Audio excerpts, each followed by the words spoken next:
Cit Sakti akan beroperasi untuk memanifestasi apa yang ada dalam benak orang itu. Makin kuat dayanya, makin padat manifestasinya. Seperti itulah juga kita memanipulasi kecenderungan nasib kita sendiri. Jangan salah pahami sefrekuensi ini semata-mata sebagai kenyamanan. Mereka yang membuatmu merasa nyaman belum tentu memberi pengaruh baik dalam peningkatan kualitas diri. Sobat bijak, dalam kehidupan, setiap individu memiliki potensi untuk menentukan nasibnya sendiri melalui kombinasi kekuatan mental, fisikal, dan spiritual. Dan dengan memahami aspek-aspek mendalam terkait energi dan aksi, termasuk aspek-aspek lain yang juga mempengaruhinya, kita pun dapat menentukan arah nasib kita sendiri. Maka di konten kali ini, kita akan mengulas faktor-faktor yang memungkinkan suatu bentuk pikiran dapat terwujud atau termanifestasi, yang mana ini meliputi peran energi, struktur karma, pengaruh lingkungan, juga kemampuan seseorang dalam mengelola keseluruhan faktor itu guna memanipulasi kecenderungan nasibnya sendiri. Dan sekarang, mari kita mulai membahas faktor-faktor itu satu persatu. Sobat bijak, secara umum, baik dalam keilmuan modern ataupun spiritualitas, ada kesamaan pandangan yang menyatakan bahwa segala sesuatu dalam semesta ini pada dasarnya berasal dari energi yang kemudian bermanifestasi ke dalam berbagai bentuk. Kalau menurut ilmu fisika modern, pandangan ini bisa ditemukan terutama dalam teori relativitas Einstein dan mekanika kuantum. Sedangkan bila mengacu pada keilmuan spiritual dalam berbagai budaya, terlepas dari apakah para pengkaji dan pelestari budaya itu memahaminya secara mendalam atau tidak, bisa mengkorelasikan ajaran yang satu dengan yang lainnya atau tidak. Kalau mau cermat dan terbuka, kita pun bisa menemukan pandangan yang serupa dalam berbagai terminologi yang berbeda. Kalau dalam ajaran yoga ataupun tantra, salah satu aspek energi yang berperan dalam manifestasi itu disebut Cit Sakti, yang mana Cit berarti kesadaran murni, sedangkan Sakti pengertiannya meliputi kekuatan, daya, juga energi. Secara filosofis, Cit Sakti dapat dipahami sebagai energi kreatif yang melekat dan tak terpisahkan dengan kesadaran universal, dan dianggap sebagai aspek dinamis yang memungkinkan terjadinya perubahan atau transformasi. Kemudian dari perubahan ini dimungkinkanlah terjadinya kreasi dan dekreasi. Kreasi menimbulkan proses perwujudan atau manifestasi, yaitu perubahan aspek non-materi menjadi materi, dari non-fisikal menjadi fisikal, atau dengan kata lain, perubahan dari yang tak berwujud menjadi berwujud. Itulah kreasi, yang prosesnya disebut manifestasi. Sedangkan dekreasi menimbulkan proses perubahan yang sebaliknya, yaitu dari aspek materi menjadi non-materi, dari yang tadinya berwujud menjadi tak berwujud. Dan proses inilah yang dimaksud sebagai transendensi. Istilah-istilah yang mungkin kalian kenal seperti akresi, integrasi, pembentukan, kelahiran, pengadaan, ataupun kejadian, pada dasarnya adalah bagian dari proses manifestasi juga. Sedangkan istilah seperti erosi, disintegrasi, korosi, peleburan, kematian, peniadaan, dan sejenisnya adalah bagian dari proses transendensi. Cobalah dalami definisi dari istilah-istilah itu dan pahamilah mekanismenya, lalu temukan juga korelasinya. Maka kalian pun akan memahami betapa agungnya peran Cit Sakti itu. Meskipun kalian tidak menemukan kata Cit Sakti dalam definisi yang kalian kaji, kalau kalian menyadari bahwa semua mekanisme itu tak mungkin terjadi tanpa adanya dukungan dari suatu daya yang luar biasa dan memiliki kecerdasan mandiri, kalian pun akan mengerti betapa luar biasanya potensi yang dimiliki seseorang bila bisa memanfaatkan Cit Sakti supaya lebih jelas dan terdengar lebih logis. Karena pembahasan ini adalah tentang menentukan atau merubah nasib, yang dalam pengertian lain, ini adalah tentang mengkreasi nasib kita sendiri. Kita pun perlu lebih mendalami peran Cit Sakti dalam fenomena kreasi dan dekreasi, maka pahamilah, ketika sesuatu itu telah termanifestasi dan menjadi sebuah eksistensi, Cit Sakti itu pun tetap ada dan menjadi satu kesatuan dalam eksistensi itu sebagai daya kreatif yang memungkinkan sebuah eksistensi melakukan proses manifestasi, transformasi, dan transendensi secara mandiri. Kalau kita ambil contoh dalam konteks reproduksi, bentuk awalnya adalah hasrat untuk memiliki atau melanjutkan keturunan, yang kemudian hasrat itu termanifestasi menjadi benih-benih yang membangkitkan gairah atau birahi yang memicu aksi perkawinan, hingga terjadilah proses pembuahan.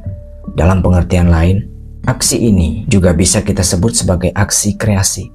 Dari aksi kreasi inilah, singkat cerita, sperma ditransmisikan ke dalam rahim menuju tuba falopi untuk berpadu dengan ovum.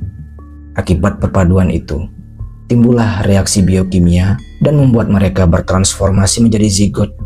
Kemudian zigot dikirim kembali ke dalam rahim dan di sanalah zigot mengalami proses transformasi yang kompleks dan panjang untuk berkembang menjadi embrio, lalu berkembang lagi menjadi janin, hingga setelah terlahir sebagai bayi pun, tubuh mungil itu terus mengalami transformasi sampai menjadi manusia dewasa. Hingga pada suatu masa, terjadilah dekreasi. Sebuah badan yang tadinya berwujud padat, sedikit demi sedikit kembali memudar melalui proses penuaan, kemudian merapuh dan semakin rapuh hingga mengalami kematian, lalu berlanjut ke proses pembusukan atau peleburan hingga semakin memudar menjadi lapisan badan mental. Sampai di sini, kalau tidak ada hambatan, proses transformasinya pun akan terus berlanjut hingga mengalami transendensi sampai benar-benar tak berwujud, yang hanya menyisakan energi dan kesadaran murni. Keseluruhan proses yang berkesinambungan dari kreasi hingga dekreasi ini memang dipengaruhi oleh banyak aspek. Tapi yang bertanggung jawab dalam mekanisme manifestasi, transformasi, dan transendensinya adalah daya yang berkecerdasan mandiri yang disebut Cit Sakti. Dan ketahuilah, proses semacam ini tidak hanya terjadi pada benda-benda hidup. Benda-benda mati pun mengalami proses yang serupa. Hanya saja, karena beragamnya jenis eksistensi itu, tentu ada sedikit perbedaan pada bentuk dan prosesnya. Dan beda pula istilah yang digunakan untuk mengejawantahkannya. Tapi apapun istilahnya, dan bagaimanapun keunikan prosesnya, tidaklah begitu penting untuk dielaborasi. Karena yang ingin aku perjelas adalah, baik pada benda yang dikonotasikan hidup, ataupun yang dikonotasikan mati, proses kreasi dan dekreasinya tetaplah dipengaruhi oleh Cit Sakti. Maka sebagai daya yang begitu agung dan memiliki kecerdasan mandiri yang terkandung dalam setiap makhluk dan seluruh eksistensi, yang juga terhubung antara satu eksistensi dengan eksistensi lainnya, daya inilah salah satu aspek yang juga berperan dalam dinamika berbagai keadaan dan kejadian. Misalnya, ketika sengaja atau tak sengaja, pikiran kita mempengaruhi perubahan pikiran orang lain. Tanpa disadari, daya inilah yang bekerja di baliknya. Selain itu, ketika dalam benak kita muncul berbagai ide kreatif, ketika kita mengekspresikan kreativitas itu, kita menjadi giat dan bersemangat untuk berkreasi. Daya inilah juga yang bekerja di baliknya. Ketika seseorang diliputi kecemasan ataupun kegembiraan, dalam pikirannya, baik sengaja ataupun tidak, muncul suatu bayangan atau bentuk pikiran, apapun itu, entah baik ataupun buruk, yang terkesan indah atau mengerikan. Ketika secara terus-menerus mendapatkan perhatian yang tak tergoyahkan, Cit Sakti akan beroperasi untuk memanifestasi apa yang ada dalam benak orang itu. Makin kuat dayanya, makin padat manifestasinya. Dari yang tadinya sekedar imajinasi ataupun visualisasi, bisa berubah menjadi halusinasi. Lebih padat lagi, bisa berubah menjadi entitas yang memiliki kualitas dan energi berkecerdasan mandiri. Lebih padat lagi, bisa memiliki lapisan materi atau bahkan badan jasmani. Maka wajar kalau ada yang mengklaim bahwa imajinasi atau visualisasi itu bisa terwujudkan karena ada daya dengan potensi teramat luar biasa yang mendukungnya. Mereka yang tidak menyadari mekanisme ini akan memahaminya sebagai sebuah kebetulan atau kegaiban. Mereka yang filosofis akan memandang mekanisme ini sebagai hukum alam, sedangkan mereka yang menyadari bahkan bisa memiliki kendali atas mekanisme ini akan memahaminya sebagai teknologi spiritual atau teknologi ilahi. Disebut teknologi karena aspek ini memang memiliki sistem atau jaringan terstruktur yang dapat dikaji dan dipahami, bahkan bisa dimanfaatkan secara sadar untuk memfasilitasi kehidupan dalam berbagai tujuan. Disertai kata spiritual atau ilahi, karena teknologi ini sifatnya transendental yang eksis secara alami dan mandiri, bukan ciptaan manusia dan jauh di luar kekuasaan manusia. Lebih-lebih, teknologi inilah salah satu aspek yang menyebabkan manusia ada. Maka sebutan ilahi pada dasarnya hanyalah sebagai bentuk penghormatan ataupun kerendahan hati. Mengingat aspek teknologi ini levelnya jauh melampaui kemampuan kita sebagai manusia, maka wajar juga bila kita memandangnya sebagai suatu keajaiban. Tapi meskipun begitu, meskipun teknologi ini jauh melampaui kekuasaan manusia yang sekedar manusia, kalau tahu caranya, teknologi ini juga bisa kita manfaatkan. Itulah sebabnya dalam beberapa aliran kerohanian seperti yoga dan tantra, terdapat banyak sekali metode yang dikembangkan dalam upaya memanfaatkan ataupun memanipulasi cit sakti, baik untuk tujuan manifestasi ataupun transendensi. Bedanya dengan teknologi modern hanyalah jenis hardware, software, dan metode kontrol yang digunakan. Kalau dalam ajaran yoga dan tantra, yang dianggap hardware adalah badan jasmani kita sendiri, juga sarana dan prasarana fisika lainnya seperti serangkaian sesaji, aksara, ataupun yantra. Bisa juga menggunakan patung atau lingga dan sebagainya. Sedangkan yang dianggap software adalah struktur karma dan sistem cakra. Lalu metode kontrolnya bisa dengan memanfaatkan badan dan pikiran melalui berbagai teknik seperti asana yang semakna dengan olahraga, pranayama yang semakna dengan olah nafas, mudra yang semakna dengan olah gestur, atau bhavana yang semakna dengan visualisasi, juga mantra yang semakna dengan afirmasi. Dan masih banyak lagi metode lain yang bisa dimanfaatkan. Tapi yang terpenting dalam hal ini adalah teknik-teknik spiritual itu bukanlah metode yang asal-asalan, melainkan berasal dari kajian dan eksperimen yang menghasilkan pemahaman dan pengalaman yang amat mendalam, yang bila diterapkan secara tepat, metode-metode itu juga bisa direplikasi oleh para praktisi lain untuk mencapai hasil atau pengalaman yang serupa, sehingga pengalaman itu pun secara otomatis bisa dijadikan bukti. Maka wajar bila ajaran spiritual seperti yoga dan tantra disebut ilmiah, dan wajar juga bila ada orang-orang yang kesadaran spiritualitasnya mendalam bisa memahami mekanisme kehidupan dan semesta ini sebagai teknologi. Dengan demikian, tidaklah muluk-muluk bila dikatakan bahwa manusia juga bisa mendesain kecenderungan nasibnya sendiri, karena di dalam diri ini terkandung teknologi tingkat tinggi yang berkecerdasan mandiri. Sobat bijak, faktor berikutnya adalah struktur karma. Dan sedikit mengulang, kalau ada pendatang baru yang belum paham dengan apa yang dimaksud struktur karma, biar ku terangkan dulu sekilas. Yang mana secara definitif, karma sering aku jelaskan sebagai aksi ataupun memori. Disebut aksi karena itulah pengertian harfiahnya. Disebut memori karena dalam sistem kita, suatu aksi cenderung dapat meninggalkan residu atau rekam jejak. Melalui akumulasi dari residu-residu itulah terbentuknya suatu jaringan yang dapat mempengaruhi atau mendorong terjadinya suatu aksi reaksi lanjutan yang bertautan. Jaringan inilah yang dimaksud sebagai struktur karma, yang sering aku ibaratkan juga sebagai program kita. Dan karena suatu sistem tak mungkin berjalan tanpa adanya suatu program, maka sebagai salah satu daya cerdas yang bekerja pada sistem kita, Cit Sakti juga bekerja berdasarkan program atau struktur karma kita sendiri. Seperti itulah sifat dasarnya, dan itulah yang kemudian akan membentuk kecenderungan dinamika manifestasi suatu situasi dan kondisi.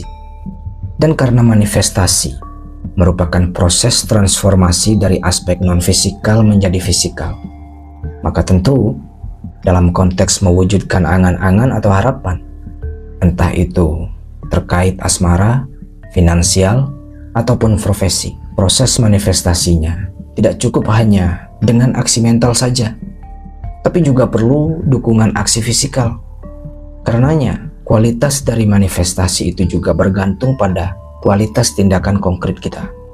Singkat cerita, dalam konteks ini, ketika seseorang melakukan visualisasi, di mana di dalam benaknya ia membangun suatu bayangan akan hal-hal yang ingin ia wujudkan di masa depan, kita bisa memahami itu sebagai aksi mental untuk mendesain suatu karya non-fisikal. Atau kita juga bisa menyebutnya mendesain mimpi atau cita-cita.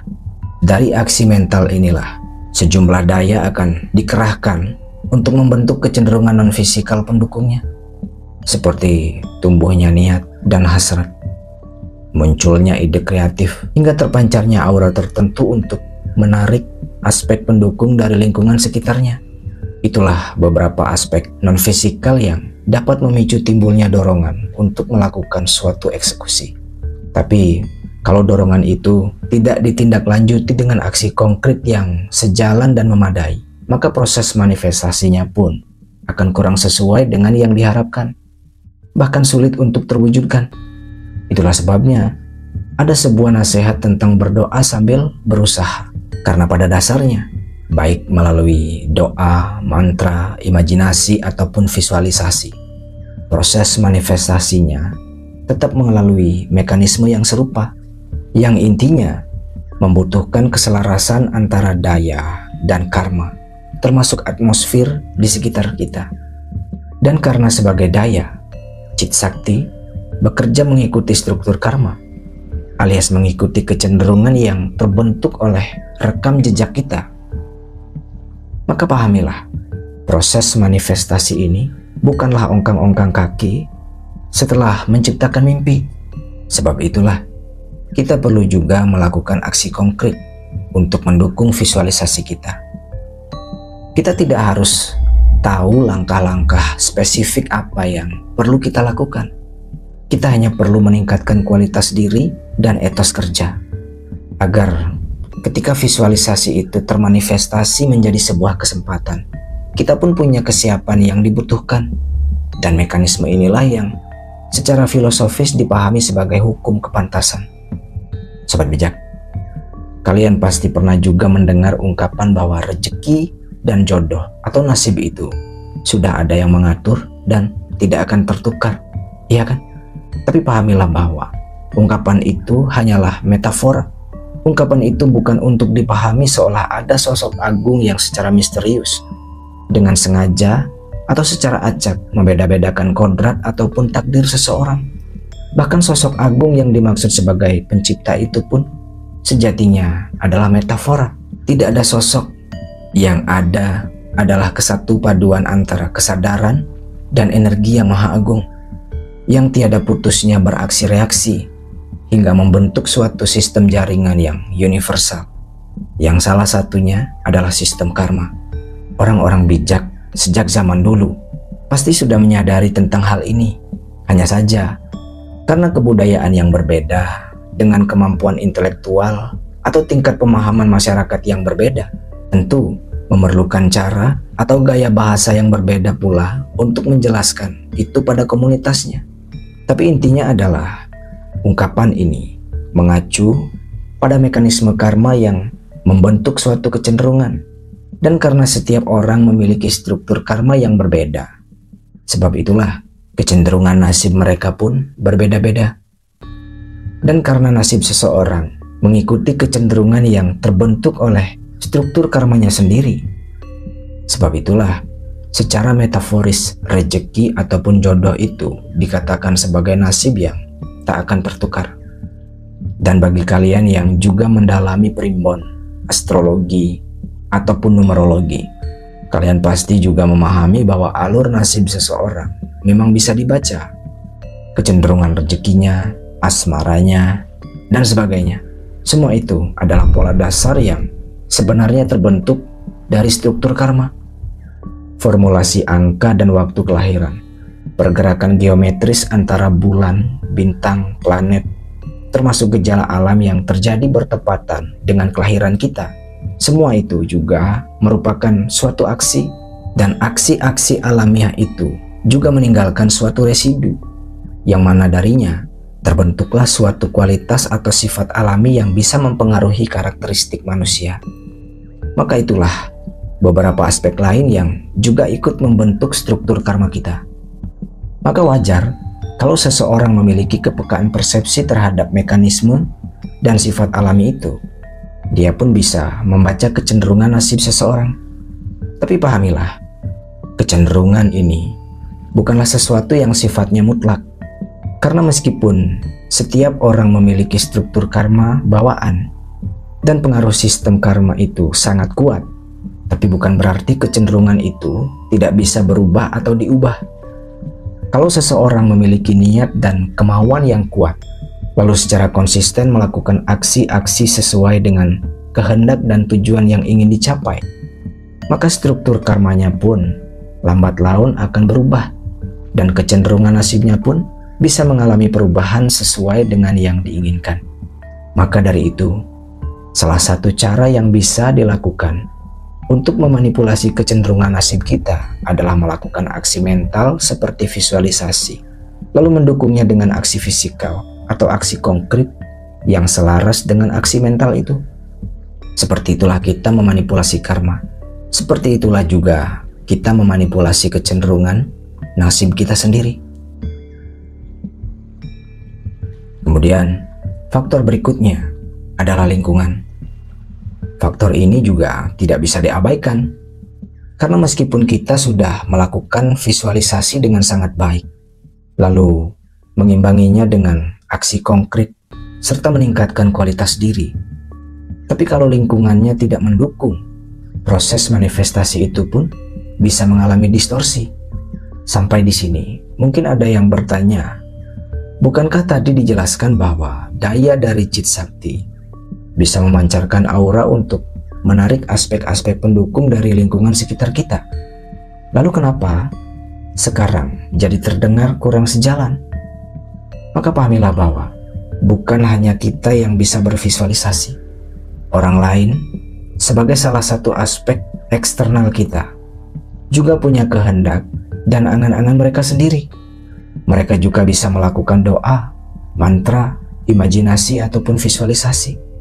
Kalau kualitas fisikal, mental, ataupun energi mereka tidak selaras atau tak sefrekuensi dengan kita, maka apa yang kita visualisasikan bisa mengalami benturan dan jadi sulit terwujudkan. Selain itu, manusia juga punya ego yang sulit dikendalikan, yang seringkali menyebabkannya berperilaku kompulsif dan impulsif, yang cenderung lebih memilih kemudahan dan kenyamanan ketimbang tantangan. Dan pada bagian inilah orang-orang tanpa sadar seringkali mendistorsi dirinya sendiri, karena aspek-aspek pendukung dari lingkungan itu lebih sering hadir dalam bentuk tantangan dan ketidaknyamanan, yang cenderung menuntut perjuangan dan pengorbanan. Tapi karena ego atau suatu keterikatan, orang-orang lebih suka tinggal di zona nyaman. Atau ada juga yang karena suatu keadaan tertentu, orang jadi tidak berdaya, seperti mereka yang lahir dan tinggal di suatu lingkungan yang tak kondusif, tapi begitu terikat dengan tanah kelahirannya, tak tega atau merasa tak nyaman bila harus jauh dari keluarga atau pergaulannya yang tak kondusif itu. Maka meskipun kualitas visualisasinya bagus, kalau orang-orang tak mampu menyesuaikan diri dengan lingkungannya, atau tak bisa menempatkan diri pada lingkungan yang semestinya, terhambatlah manifestasinya. Itulah alasan kenapa bagi orang-orang yang ingin mengalami kesuksesan eksternal, entah itu yang bentuknya sosial ataupun finansial, mereka dianjurkan untuk senantiasa bergaul atau mengelilingi diri mereka dengan orang-orang yang sefrekuensi dengan cita-citanya. Tapi jangan salah pahami, sefrekuensi ini semata-mata sebagai kenyamanan. Ini adalah tentang menyelaraskan diri pada lingkungan atau atmosfer yang mendukung. Ini juga tentang mengelilingi diri dengan orang-orang yang secara langsung ataupun tak langsung bisa memicu semangat juang. Seperti orang-orang yang kalian sayangi, yang peduli pada kalian, yang ceria, optimis, tak suka mengeluh, atau setidaknya tidak menghambat upayamu meningkatkan kualitas diri. Seperti mereka yang mengekangmu, mematahkan semangat dan keyakinanmu, termasuk mereka yang memanjakanmu, juga mereka yang menyeretmu ke dalam kesenangan-kesenangan yang membuatmu lalai. Maka sadarilah, mereka yang membuatmu merasa nyaman belum tentu memberi pengaruh baik dalam peningkatan kualitas diri, melainkan mereka yang membuatmu merasa tertuntut dan tertantanglah yang sebenarnya mendukung terwujudnya mimpimu. Dan inilah faktor yang paling menentukan.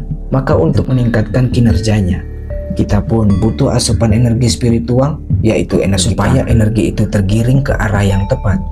Emosilah yang perlu kita perankan. Itulah mengapa tidak semua orang bisa mengalami manifestasi nasib sesuai dengan yang dikehendaki.